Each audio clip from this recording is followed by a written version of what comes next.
Amigas y amigos, ya tenemos en nuestro estudio a Rafael García Márquez, coordinador general de la Asociación de Columnistas de Carabobo, columnista del diario El Nacional y del diario Carabobeño. De esta manera vamos a dar inicio sobre el tema de la entrevista del día de hoy, y es que las elecciones regionales del pasado 15 de octubre han dado mucho de qué hablar y aún siguen dando información, sigue saliendo información y también opiniones con relación a todo lo que es la situación de la Mesa de la Unidad Democrática acá en el país. Bienvenido, buenas tardes. Muchas gracias, pues estamos a la orden, ¿no? A disposición y agradecido por la invitación.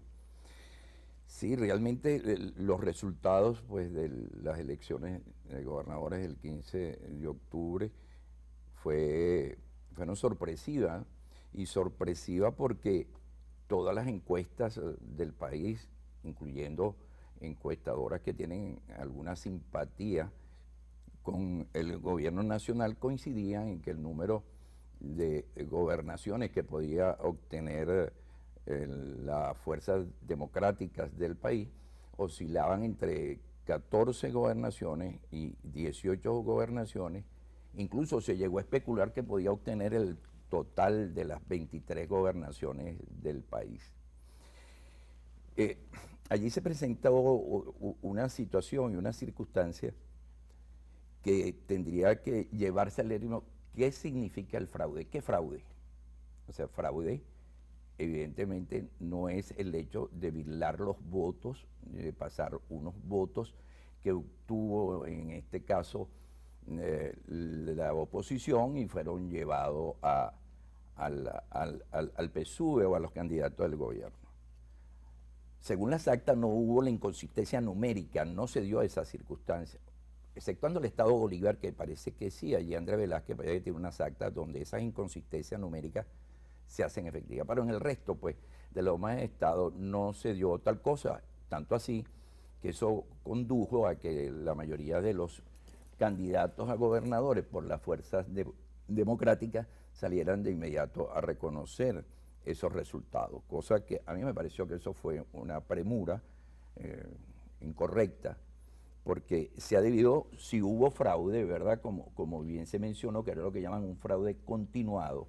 ¿El fraude cuándo? Con las migraciones. ¿Fraude cuándo? Cuando no se permitieron que se hicieran las sustituciones que está contemplada en la ley electoral de los candidatos que se estuvieron allí y que han debido retirarse de la tarjeta electrónica para ser sustituida por los candidatos determinados que tenía, en este caso, la oposición.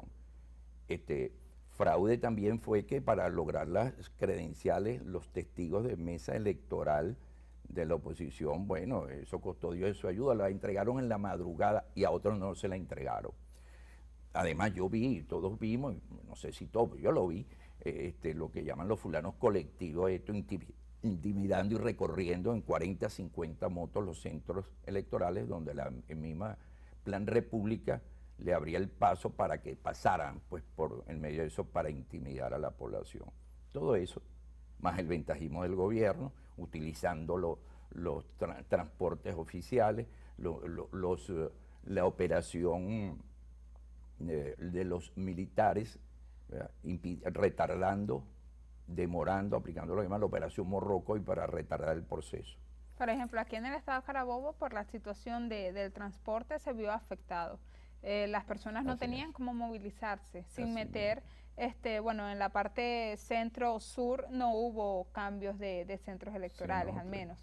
Pero se pudo observar en las calles. Ese día nosotros hicimos recorridos de centros de votación y se pudo observar, primero, los centros vacíos. Segundo, una situación bastante difícil con todo lo que es la relación del transporte. Entonces, una persona que esté ubicada en la zona sur, por ejemplo, que tiene que votar o tenía que votar en el centro, se vio afectada totalmente porque no hay autobuses, por decirlo así, más claro, la situación de autopartes con los carros y todo eso. Claro, pero es que fíjate, el hecho es que el Consejo Nacional Electoral hizo, esas migraciones fueron sacada por pinza, pues. ¿Dónde hubo migración? En los centros electorales, donde tradicionalmente el gobierno ha perdido, ¿no?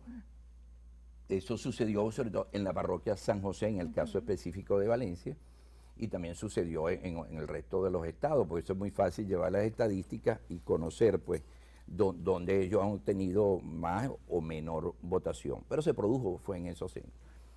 Ese número de votantes nacionales se estima que sobrepasa los 700.000 votos, ¿no? 700.000 votos. Sin embargo, el gobierno, la oposición estableció un mecanismo de trasladar de esos centros de votación al resto, por eso mismo que tú acabas de señalar, de que no había transporte público, y se sabía de antemano que no iba a haber transporte público. Se contrataron unas unidades para llevar a estos a su nuevo centro de votación. Eso era prácticamente imposible. Uno se puede sacar una cuenta, para que no lo dijo público para no desanimar más, pero se tendría que salir cada 3 minutos, 5 minutos un autobús con 50 personas para poderlo trasladar. Eso era imposible. Sin embargo, se trasladaron algunos. ¿Qué conllevó eso? Conllevó también a un congestionamiento en los centros de votación donde esos personajes habían sido migrados. En el caso de acá, de la República del Perú, así es, se vio el congestionamiento. Yo pasé por ahí, yo estuve por ahí, pero también el Colegio Calazán, para hablar de la zona norte, en el Colegio Calazán ya está conformado desde el 2015. Además de eso le sumaron, creo que el Colegio Julio Castro, que queda por los lados de la urbanización Santa Cecilia, y últimamente trasladaron el centro de votación del Colegio de Lourdes, también lo pusieron allí. Y hay una aglomeración, y uno allí veía cómo ese Plan República, pues, eran unos grandes cooperadores del gobierno, como siempre han sido, y servían, pues, de obstáculos para que las cosas no fluyeran debidamente. Todo eso es fraude. Por eso no creo que conveniente que la oposición se haya adelantado, pues, entre ellos, el mismo Henry Falcón en Lara, pues a los pocos minutos yo estaba reconociendo su derrota. Ahora, el mismo Alejandro Ferrer-Cruz en Carabobo también. Ajá, un factor bastante importante también sería analizar todo lo que fue el sistema de campaña electoral. ¿Cómo es posible? No se critica ni lo pongo en tela de juicio, pero sí es un factor bastante importante analizar este fenómeno de que el país está en una crisis totalmente en todos los factores y que el gobierno salga con semejante batalla ganada, 18 gobernaciones de 23. Entonces, ¿cómo se logra este proceso de ganar todas estas cantidades de elecciones regionales cuando se esperaba un resultado contrario? Pero esa pregunta la vamos a conversar al regreso de la pausa comercial. Amigas y amigos, momento de realizar nuestro segundo corte. Vamos a una pausa, pero antes los dejamos con nuestro segundo coffee break del día de hoy. Ya regresamos.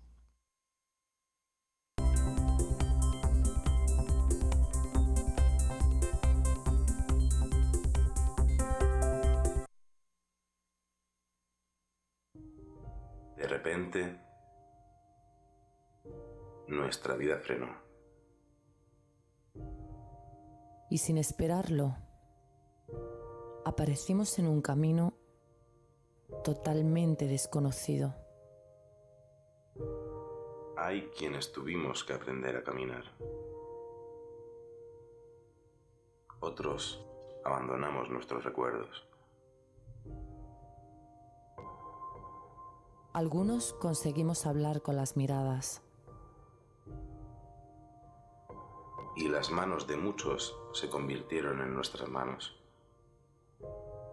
Pero frenar no es parar. Aunque el camino sea largo.